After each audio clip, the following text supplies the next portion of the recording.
Our state calls Andy Tweed.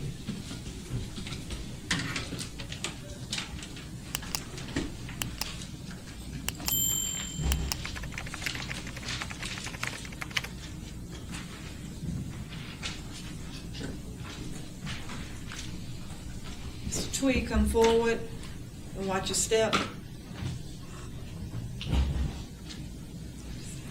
Stand right here, face your honor, raise your right hand. Good morning. Morning. Do you swear or affirm to tell the truth? Yes. Have a seat. Watch your step. Okay, thank you. Good morning, sir. Good morning. If you would state your name, and if you could spell it for the jury and the court reporter, please.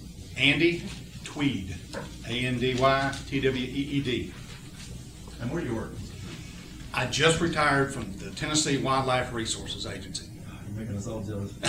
Worked for them for 32 years. Okay, and what do they do? We enforce all the wildlife and boating laws in the state of Tennessee. And I was assigned to Shelby County and have been here for 32 years and spent most of my time on the Mississippi River enforcing the wildlife and boating laws. Did you guys get a call to search for a baby, an infant, in the Wolf River, Mississippi River area, and a firearm back on February 2nd, 2022? Yes, we did. We actually got a call from TBI requesting our assistance. How long have you been doing this type of work, Mr. Tweed? Been doing this since 1993. And you've learned a lot about the river over these years? Yes, sir. How have you learned about the river? Learned actually just being on my own on the river the whole time. And we checked the commercial fishermen out there, we checked the duck hunters, the deer hunters, and assist our fisheries department in sampling for fish. So an average week, I'm on the river 3 days a week, 4 days a week. Have you taken classes or any type of things like that to learn about the river? I did. When I was in college, I got a 4-year degree in wildlife biology. And when I was in the summers in college, I was a fishing guide out in Yellowstone Park. And in order to be a fishing guide in Yellowstone Park, we had to spend 2 weeks doing the first aid classes and the Red Cross classes, and the Coast Guard actually from the Columbia River Basin came and taught us about inland waterways and search and rescue and things of that nature. Have you been on a lot of search and rescues Yes. over the years? Yes. About how many? I would say on the Mississippi River and McKellar Lake, roughly 30. Searching actually for bodies? Yes, 30 to 35. Yes. Have you trained people on river searches? I have. Have you trained people to search for bodies on the river and in bodies of water? Yes. Governor, we tender Andy Tweed as a expert in river search and rescue and recovery. May we approach? The 2nd of February 2022, right? Yes, sir. For a baby, an infant. Do you remember about what time that was? Roughly 10 o'clock in the morning. I think we probably got the call about 9, had to go get a boat, and I met 2 of my sergeants and an individual from TBI. And like I said, the request came from TBI to get a boat and help them look at, it was my understanding we were looking for an infant and a carrier or both. Okay. And after an hour and a half or 2 hours of the search, we were all the way down to what they call the Economy Boat Store, which is below the I-55 bridge, when the gentleman from TBI got a phone call and said, Objection to hearsay. Your response? Did you, I'll ask. Sustain. Did you learn anything that you acted upon? no. I mean, we didn't find anything. Okay. Did you take any actions as a result of a phone call? Yes, I took the TBI agent back to the boat ramp where the original crime scene supposedly was. If you could tell us about how the currents work on the river and all that sort of thing, if you could. I can. In that particular area is the boat ramp, is what we call the north boat ramp on Mud Island.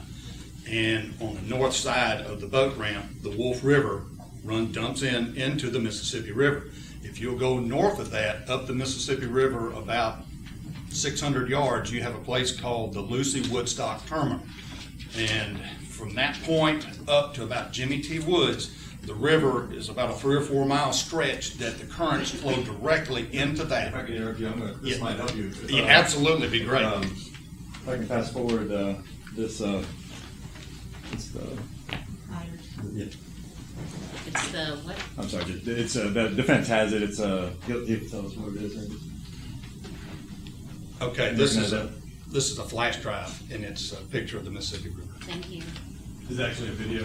The video, yes. You know, we got that numbered as the, and as the next number of exhibit.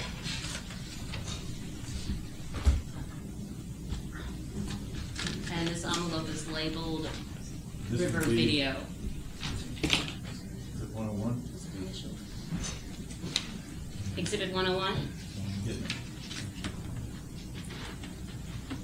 These are your initials. Yes, ma'am. Thank you, just checking. We could publish, Yes, please. Mr. Tweed, if you could just let us know when to pause it, because that would help you better explain to the jury how Okay. things are working there.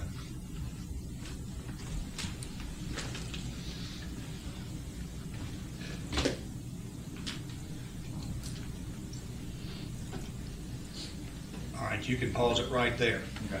All right, this location right here, you see the muddy water coming into the Mississippi River, that is the Wolf River, where it dumps into the Mississippi River. That barge is hooked up to what they call the Lucy Woodstock Terminal.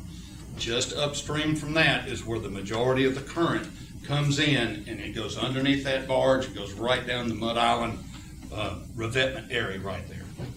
And as you get south of the boat ramp right here, the current starts to go back out towards the main channel and underneath the I-40 bridge. Okay. I see, now this is, obviously it wasn't taken the day of, correct? No, sir. Was the water level different the day of? A little bit. I think it was a little bit higher than this. Why is the water different? Apparently, you got two different colors, and what you've got, the Wolf River, apparently we've had a rain event upstream, and that's what's causing it to be muddy and very viscous. Do the currents coming out of the Wolf and the currents going down Mississippi, do they kind of clash in some way? They do. They do. Does that create some turbulence? It does. If you could tell the jury, well, I wanted to ask you, are the currents deceptive in these rivers? Absolutely, they are.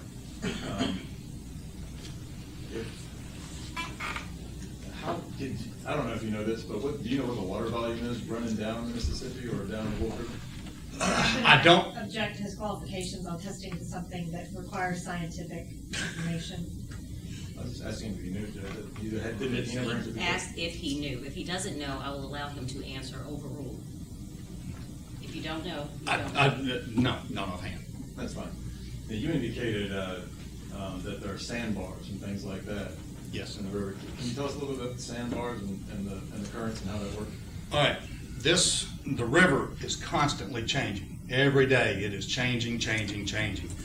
And of course, the Corps of Engineer has to come in and dredge and keep the channel open, and they put new dike revetments in all the time, so that changes the navigable waterway or the channel itself. So it is a changing river every day. The water was very cold on February 2nd, 2022. Yes, I would say between 38 and 42 degrees. What would happen to, say, an adult, if I fell in right now with my Your Honor, clothes on? may we approach? Pardon me, again. That's right with you. Would survive? Objection, Your Honor. Your response? Well, he's indicated that he's an expert. He indicated he has significant knowledge in rivers, the currents, the action that the river would have on a body. We have a case here where a body was thrown in the river. We're asking him what might happen to a body that was thrown in that river on February 2nd, 2022. Object, he testifying in front of the jury that a body was. I will sustain the objection. Go ahead, please. Would it be difficult to find the body that was thrown in the water? Absolutely would. A body of that size. We only recover in the adults maybe 60%. Would it be difficult to find a firearm that was thrown in that water? Extremely. Do you think it's likely you'd find a firearm thrown in that water? It would be extremely difficult. Thank you, sir. I have no further questions.